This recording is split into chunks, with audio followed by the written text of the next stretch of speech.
大家好，我係 Neo。如果我問大家一句，珠海究竟係個點樣嘅城市？我相信唔少香港朋友第一時間都會答，咪澳門隔離嗰個咯。又或者會話經港珠澳大橋去好方便啊嘛。甚至有啲朋友對珠海嘅印象仲停留喺十幾年前，覺得只係一個食海鮮、睇海景、放鬆2日嘅旅遊城市。不過，如果你今日仲係咁睇珠海，可能就有少少跟唔上啦。因為近幾年珠海已經唔再淨係一個旅遊城市，而係越嚟越多香港人考慮退休長住，甚至買第二個家嘅熱門選擇。今日呢條片，我唔會一開始同大家講邊個樓盤抵買，亦都唔係講投資，反而我想同大家重新認識珠海，睇下佢究竟係一座點樣嘅城市，點解一直都被唔少人認為係大灣區最宜居嘅城市之一。香港朋友最關心嘅交通啊、醫療水平、生活成本、飲食文化，同香港有啲咩唔同？下一集我會用香港人最關心嘅角度同大家詳細分析香港人點解越嚟越中意珠海，包括交通、醫療、生活成本同埋最重要珠海究竟適唔適合作為退休生活嘅第一選擇。珠海喺邊？點解佢個位置咁特別？珠海位於廣東省南部，珠江西岸可以話係大灣區西岸嘅門戶。東面隔海望住深圳，南面就係澳門，北面係中山，西面通江門。經港珠澳大橋由香港去珠海，車程大約1個鐘，唔再係以前要兜幾個鐘嘅0個年代。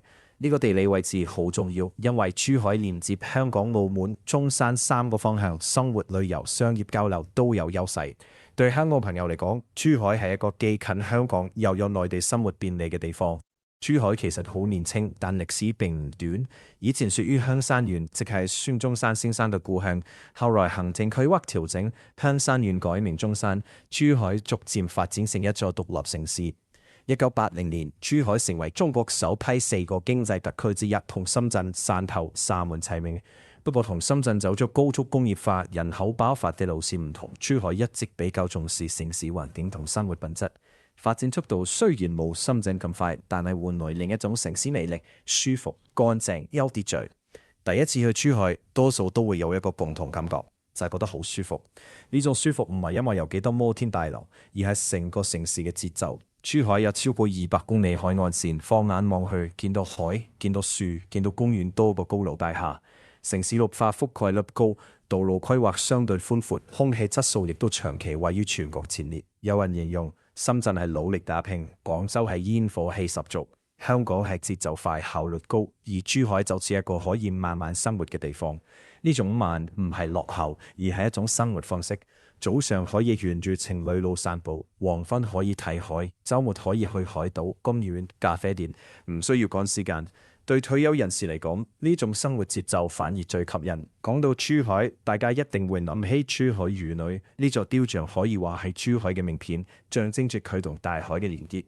另外，近年人氣好高嘅日月貝，即係珠海大劇院，建喺海邊，夜晚亮燈之後好有特色，亦都係唔少遊客打卡熱點。至於中意親子遊嘅朋友，一定識珠海長隆海洋王國。佢唔單止係珠海旅遊代表，更帶動咗橫琴一帶嘅發展。但如果真正講到吸引人，其實未必係某一個景點，而係成座城市都有一種悠閒、乾淨、宜居嘅氛圍。香港同珠海雖然分屬兩個制度，但生活聯繫越嚟越密切。港珠澳大橋開通之後，越嚟越多香港人會趁週末去珠海飲早茶、買餸、睇牙、配眼鏡、做身體檢查。近年更加有唔少退休人士選擇長住珠海，因為生活成本相對較低，居住空間較大，而且語言、飲食文化都同香港相近，容易適應。珠海適合咩人呢？如果你20幾歲想衝事業、追求高收入、高節奏生活，深圳或者廣州可能更適合。但如果你開始重視生活質素，希望每日見到綠化、海景，唔想太擠迫，又希望醫療、交通、商場等配套完善，珠海就會係一個值得認真考慮嘅城市。尤其是退休人士、半退休人士或者做遠程工作，大灣區想揾第二個居所嘅香港家庭，都可以將珠海放入考慮名單。但珠海唔係完美，節奏比較慢，代表工作機會冇深圳咁多，高薪職位相對少。另外，旅遊旺季時，部分景區同商場人流會較多。夏天沿海地區濕度高，遇上颱風季節都要留意天氣變化。所以珠海並唔適合揾快錢，但可能係一個適合過日子嘅城市。總括嚟講，珠海之所以吸引，唔係因為佢最高、最快、最繁華，而係佢喺發展同生活之間揾到一個平衡。佢有海、有山、有公園、有完善嘅城市配套，又近香港，同時保留咗相對悠閒嘅生活節奏。